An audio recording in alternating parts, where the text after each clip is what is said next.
નમસ્કાર, હું જ્યાં ઊભો છું એ અંકલેશ્વર જીઆઈડી છે. મારી પાછળ જે તમને દેખાય છે એ ઇન્ડસ્ટ્રીયલ એસ્ટેટની સ્કીમ છે. O26 Sudama industrial estate. Main વસ્તુ એ છે એમાં કે ચાલુ ભાડાની આવકવાળો શેડ પાર્ટીને વેચાણ આપવાનો છે. 65,000, બરાબર સાંભળ્યું, 65,000 રૂપિયા એનું ભાડું છે.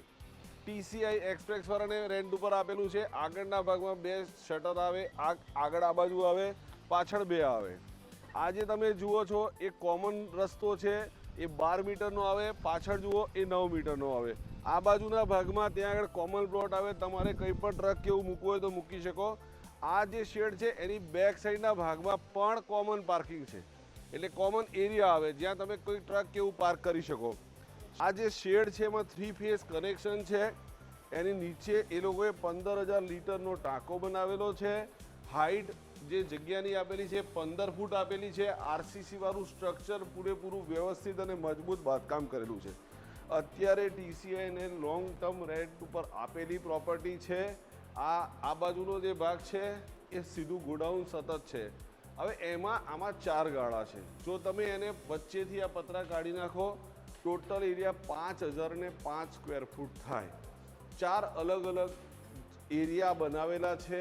કોઈને મોટું લેવું હોય અને આખું 5,005 સ્ક્વેર ફૂટ કરવું હોય તો થઈ જાય. કોઈને અલગ અલગ રેન્ટ ઉપર આપવું હોય તો થઈ જાય. કોઈને મોટું ગોડાઉન કરવું હોય તો થઈ જાય. આ તમે જોઈ રહ્યા છો ઉપરના ભાગમાં એ એની હાઈટ છે. ફૂલ્લી RCC વાળું મજબૂત કન્સ્ટ્રક્શન એમણે કરેલું છે. હું તમને બેક સાઈડના ભાગમાં ગોડાઉન બતાવું. આ જે વેરહાઉસ છે એની બેક સાઈડનો ભાગ છે. પાછળના ભાગમાં કોમન પ્લોટ આવે. 9 મીટરનો પાછળ રોડ છે. પાછળ પણ તમને વ્હીકલ મૂકવા માટે કે કંઈ કામ કરવા માટે વ્હીકલ મૂકવા માટે જગ્યા મળે. આ ગોડાઉન પર રેન્ટ ઉપર આપેલું છે, એ તમને બતાવી દઈએ.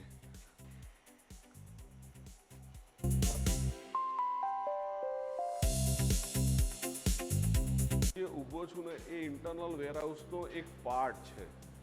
ઇન્ટરનલ 2 એમણે એટેચ બાથરૂમ બનાવેલા છે. બહારના ભાગમાં પણ 2 એટેચ બાથરૂમ બનાવે છે. 15,000 લીટરની નીચે પાણીની ટાંકી છે. બાંધકામ બહુ મજબૂત છે. આગળના ભાગમાં ને પાછળના ભાગમાં બંનેમાં એમની પાસે રેન્ટેડ વ્યક્તિઓ કામ કરી રહ્યા છે, જે તમને રેગ્યુલર બેઝ ઉપર રેન્ટલ ઇન્કમ મળી રહે. તમે પોતે કોઈ વેરહાઉસ કરવા માગતા હોય અથવા તમે એવું કંઈક કરવા માગતા હોય કે રેન્ટ ઉપર પ્રોપર્ટી હોય અને દર મહિને આપણને પૈસા મળે, ROI છૂટે, તો બેસ્ટ જગ્યા છે. Ankleshwar GIDC well known famous છે. અમદાવાદ મુંબઈ હાઈવેથી વાલિયા ચોકડી પડે. વાલિયા ચોકડીથી આ પ્રોપર્ટી 4 કિલોમીટર છે. તમે કોઈ પણ ટ્રાન્સપોર્ટવાળાને કે કોઈ પણ બીજી કંપનીને આ વેરહાઉસ રેન્ટ ઉપર આપી શકો છો, કે જે રેન્ટ ઉપર ચાલુ છે એને પણ તમે કન્ટિન્યુ મૂવ ઓન કરી શકો છો. હું તમને ટેરેસ ઉપર હાઈટ અને લંબાઈ પહોળાઈ બતાવું કે જે કેટલી લંબાઈ પહોળાઈમાં તમે આ વેરહાઉસને યુઝ કરી શકો છો. વચ્ચેના ગાળા કાઢી નાખો એટલે એરિયા બહુ મોટો થઈ જાય. હું તમને ઉપર બતાવું. હું જે ઊભો છું ને એ એસ્ટેટનું ધાબું છે. 80 ફૂટની લંબાઈ આવે અને 62 ફૂટની પહોળાઈ. તમે જોઈ શકો છો કે લેન્થ અને વિડ્થ એટલી મોટી છે કે તમે કોઈ પણ મોટું કામ અહીંયા કરી શકો. ચારે બાજુ એસ્ટેટ ભરચક પેક છે. એવી સરસ જગ્યા છે કે તમે પોતે પણ કોઈ બિઝનેસ કે ઇન્ડસ્ટ્રી અહીંયા આગળ કરી શકો અને તમારે રેન્ટ ઉપર આપવું હોય તો પણ થઈ જાય. રોડ રસ્તા મોટા છે, જગ્યા સારી છે, ઇન્વેસ્ટમેન્ટ તમને છૂટી જાય એવું છે. અંકલેશ્વર GIDCનું આ શેડ ઘણો મોટો છે. O26 Sudama industrial estate. નીચે નંબર આપેલો છે.